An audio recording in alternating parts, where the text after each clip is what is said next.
नमस्कार दोस्तों, यादव समाज के परिवार का वो व्यक्ति जो आज तक किसी से मांग के नहीं खाया है, अपने गांव में बड़ा शान से रहता है और शान से रहने की आलम तो ये है कि वो अपने बेटे को पत्रकार बना देता है। लेकिन बड़ा दुखद खबर सुनने को मिलता है जब पता चलता है कि उसका बेटा अब इस दुनिया में नहीं है और उसको कोई जान से मार दिया है। अब दोस्तों, जब पत्रकार की हत्या होती है तो वहां पे पत्रकारों का समूह पहुंच जाता है और वहां पे पहुंचते हैं चेहरे चमकाने वाले हर बड़े छोटे लोग।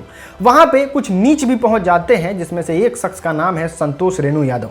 पता है वो कितना भारी रकम देते हैं उस पत्रकार के परिवार को? 25,000 रुपए का भारी रकम उनको देते हैं कि वो अपना जीवन यापन कर ले इस 25,000 रुपए से, और वहां से वो दे के चले आते हैं।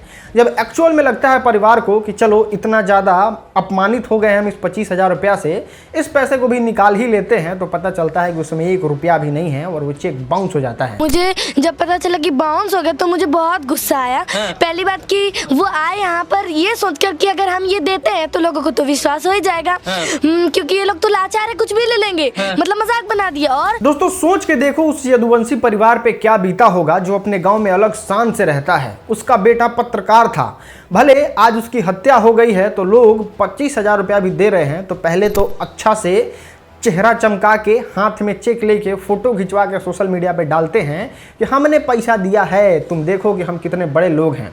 उसके बाद वीडियो बनवाया जाता है, सोशल मीडिया पे जम के उस परिवार की धज्जियां उड़ा दी जाती है, इसलिए कि देखो तुमको हम 25,000 रुपया दे रहे हैं। आप खुद पे एक बार लेके सोचिए कि एक फोटो वायरल होता है जिसमें आपके या फिर हमारे परिवार के लोग 25,000 रुपये का चेक ले रहे हैं, तो क्या रह जाएगा इज्जत समाज में। और वो परिवार 25,000 रुपया लेता है क्योंकि उसको एक्चुअल में नीड होती है, और बाद में पता चलता है कि उसका चेक ही बाउंस हो गया है। वो सिर्फ एक झूठ था, एक फरेब था, एक चेहरा चमकाने का तरीका था, वो पैसा देने के नियत से बिल्कुल भी नहीं आया था। तो क्या बीतेगा उस परिवार पे। पूछे थे कि आपका चेक बाउंस कर गया, बोला कि कैश भेज देंगे, उसके बाद वो आज तक कैश भेज दिया, दोबारा फिर फोन नहीं रिसीव करते। वो कैश आता है, अभी आ ही रहा है, रास्ते में रुक गया होगा बेचारा, कहीं जाम में फंसा होगा।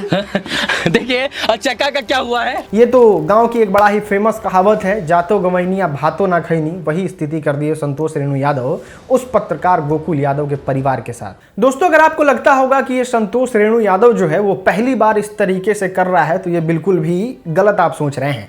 ये व्यक्ति ना अपने जाति का है ना ये अपने धर्म का है। सबसे पहले कोई भी इंसान अगर हिंदू है तो हिंदू धर्म के बारे में वो सबसे पहले सोचता है और प्रायोरिटी उसकी यही होती है कि हमारा हिंदू धर्म जो है वो इकट्ठ रहे और एकजुट होके हमारे समाज के लोग रहें। लेकिन ये सीता माता के बारे में इतना अपमानजनक बात बोलता है जिसके लिए इसको पुलिस कुत्ते की तरह घसीट के जेल के अंदर ले जाके बंद कर देती है, और फिर महीनों बाद इसका बेल होता है। और वो इतनी बुरी बात होती है कि हम आपको इस प्लेटफॉर्म पे बता भी नहीं सकते हैं, क्योंकि हमें ऐसा लगता है कि हमारे धर्म का इससे अपमान हो सकता है। अगर आपको जानना है तो आप YouTube पे सर्च करके सुन सकते हैं कि इसने क्या बोला था सीता माता के बारे में। दोस्तों एक बहुत ही कमाल और ताजुब की बात तो ये है कि आज तक भोजपुरी फिल्म इंडस्ट्री का कोई ऐसा सुपरस्टार नहीं होगा जिसको ये व्यक्ति गाली नहीं दिया है। और ये कुछ नहीं है, इसकी औकात कुछ नहीं है। 2 टके का बस एक सुपरस्टार है जिसके गाने पे 8,000 व्यूज आते हैं, लेकिन ये गालियां सभी सुपरस्टार को देता है लाइमलाइट में बने रहने के लिए। दोस्तों ये संतोष रेणु यादव एक बार खेसारी लाल यादव को भी गाली दिया था, और इतनी भद्दी भद्दी गालियां जिसके बारे में आप कल्पना भी नहीं कर सकते हैं। एक छोटी सी स्टोरी बताते हैं, फिर आप जानिएगा कि इस इंसान का नियत क्या है, और बस नियत ही बताने के लिए हम इस वाले स्टोरी को आपको बताते हैं। कहानी की शुरुआत हुई थी यहां से कि खेसारी लाल यादव अपने सोशल मीडिया पे एक लाइव वीडियो जारी किए थे। लाइव वीडियो में वो कह रहे थे तो पूरी खानदान को लपेट दूंगा मैं। उसमें ही उन्होंने कहा था कि अगर कोई हमको परेशान करेगा तो 10-20 लाख रुपया खर्चा कर देंगे। दोस्तों इस बात को लेके संतोष रेणु यादव ने क्या कहा था आपको पता है? बाप चला एनो ने रे खेसरिया, बाप चला 10,000 ला स्टेज पर गान हिलाबित रे, समझ में ना भाव। आप बेटा चली थे गुंडा बनित रे, इतना ना धन संपत्ति हो रे, तैयो बाप गान हिलाबित चला। कहे कि हम 20 लाख 25 लाख किसी दूसरा पर खर्चा कर सकते हैं, तब पापा गान हिलाबो तो बंद न करी रे। अहंकार।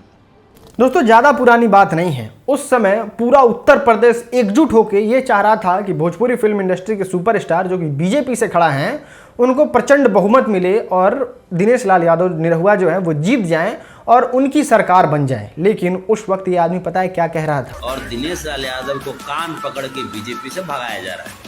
अप्पू आ रहे हैं, उधर आजमगढ़ से बीजेपी उम्मीदवार निरहुआ की जीत। लेकिन फिर पूरे उत्तर प्रदेश की जनता ने जूता पकड़ा और इतना जोर से जूता मारा इसके मुंह पे, और फिर दिनेश लाल यादव निरहुआ की प्रचंड जीत हुई और इसके मुंह पे लगा एक तगड़ा जूता, जो कि पूरा जूते का चिन्हासी लेके घूमते रहा कुछ दिनों तक। देखो दोस्तों, हर समाज में एक ऐसा व्यक्ति होता है जो कि पूरा समाज उसको धुतकार देता है, बाइकआउट कर देता है।